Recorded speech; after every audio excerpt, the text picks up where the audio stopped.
പുതിയൊരു വീഡിയോയിലേക്ക് എല്ലാവർക്കും സ്വാഗതം. ഇന്ന് ഞാൻ ലഞ്ചിന് വേണ്ടി ഒരു ഗ്രീൻ പീസ് പുലാവാണ് ഉണ്ടാക്കിയിരിക്കുന്നത്. ഇതുണ്ടാക്കാൻ വളരെ എളുപ്പമാണ്.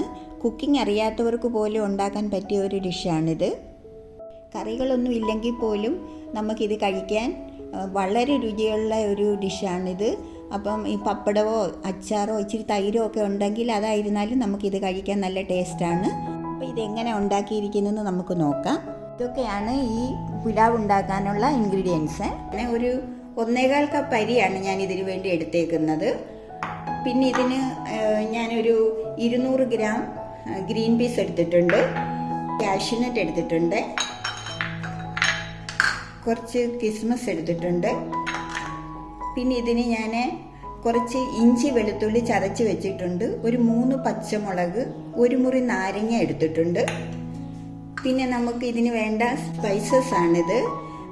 ഒരു കറുവപ്പട്ടയും 2-3 ഏലയ്ക്ക, ഒരു 2-3 ഗ്രാമ്പു, ഒരു കുറച്ച് നമ്മുടെ കുരുമുളക്, ഒരു ഇലയുണ്ട് ഭക്ഷണ ഇല, പിന്നെ കുറച്ച് മല്ലിയില, പിന്നെ നമുക്കൊരു 2-3 സ്പൂണ് നെയ്യ് വേണം നമുക്കിതിന്.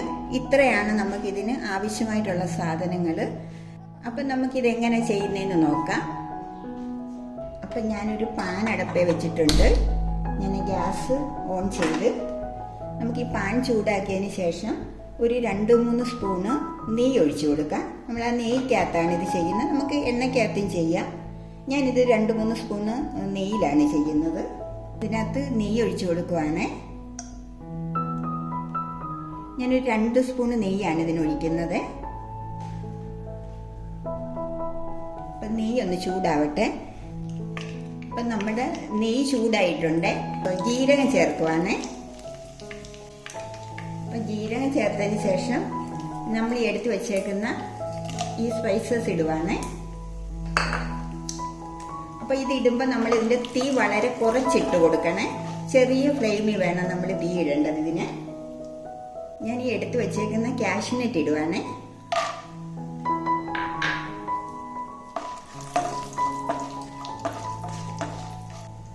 ഈ മുന്തിരിങ്ങ ഇടുവാണ്. ഉണക്ക മുന്തിരിങ്ങയാണിത്.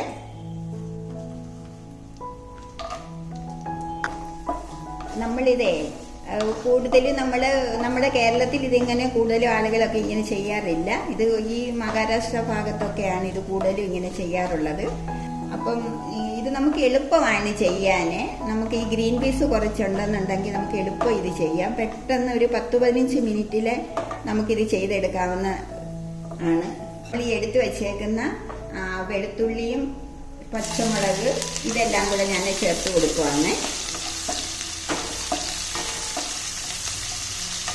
ഇത് നമ്മുടെ നാട്ടിൽ ഇതിങ്ങനെ ചെയ്യാറുണ്ടോ എന്ന് എനിക്കറിയില്ല.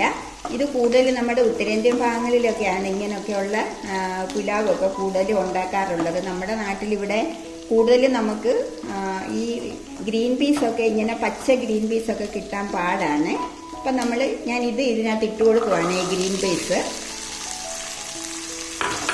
എല്ലായിടത്തും ഈ ഗ്രീൻ പീസ് കിട്ടുമോയെന്ന് അറിയത്തില്ല. ചില കടകളിലൊക്കെ ഇത് കിട്ടും. നമുക്ക് ഇതിനകത്തോട്ട് നമ്മൾ എടുത്തു വെച്ചേക്കുന്ന ഈ അരി ഇട്ട് കൊടുക്കാം.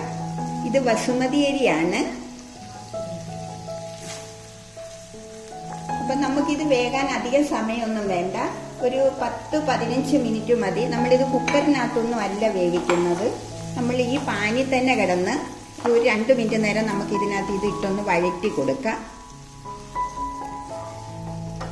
നമുക്കിത് എളുപ്പമായി കിട്ടും. നല്ല ടേസ്റ്റായിട്ടുള്ള ഒരു പുലാവാണിത്. അപ്പം ചെയ്ത് നോക്കണം, എങ്കിലേ നമുക്കിതിൻ്റെ ടേസ്റ്റ് മനസ്സിലാകത്തുള്ളൂ. നമ്മുടെ ഉണങ്ങിയ പട്ടാണി കൊണ്ട് നമുക്കിത് ചെയ്യാം. നമ്മൾ രാത്രി അത് കുറച്ച് 8-10 മണിക്കൂർ നേരം നമ്മൾ വെള്ളത്തിലിട്ടിരുന്നിട്ട് നമ്മളിത് ചെയ്താൽ മതി, രാവിലെ എടുത്ത്.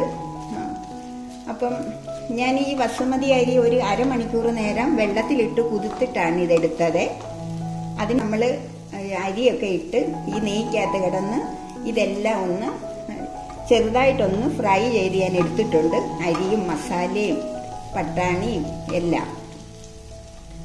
അപ്പോൾ ഇനി നമുക്കിതിന് ആവശ്യമായിട്ടുള്ള വെള്ളം ഒഴിച്ചു കൊടുക്കണം. അപ്പം ഞാനൊരു 3 ഗ്ലാസ് വെള്ളമാണ് ഇതിന് ഒഴിച്ചേക്കുന്നത്, 1.5 കപ്പ് അരിക്ക്. അപ്പം നമുക്ക് ഇതിനകത്ത് ആവശ്യത്തിനുള്ള ഉപ്പ് ചേർത്ത് കൊടുക്കാം. ഞാൻ 1 ടീസ്പൂൺ ഉപ്പ് ചേർത്തിട്ടുണ്ട്. കുറച്ച് ഒരു ഞുള്ളു മല്ലിയില ഇട്ട് കൊടുക്കാം. ടീസ്പൂൺ ഗരം മസാല ഇട്ട് കൊടുക്കാം. എന്നിട്ട് നമുക്ക് ഇതെല്ലാം കൂടെ ഒന്ന് മിക്സ് ചെയ്ത് ഒരു 10-15 മിനിറ്റ് നേരം നമുക്ക് ചെറിയ തീയിൽ ഇത് വേവിച്ചെടുക്കാം. നമുക്കിതിനകത്ത് ഒരു മുറി നാരങ്ങ ഒഴിക്കാൻ പിഴിഞ്ഞ്. അപ്പോൾ ഈ നാരങ്ങ നീര് പിഴിഞ്ഞൊഴിക്കുമ്പോൾ ഇതിനൊരു പ്രത്യേക സ്വാദാണ്. അതിനാണ് നമ്മൾ അരി നമുക്ക് ഒത്തിരി ഒട്ടിപ്പിടിക്കത്തില്ല.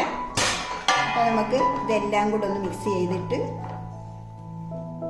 നമുക്ക് അടച്ചു വെച്ച് കൊടുക്കാം.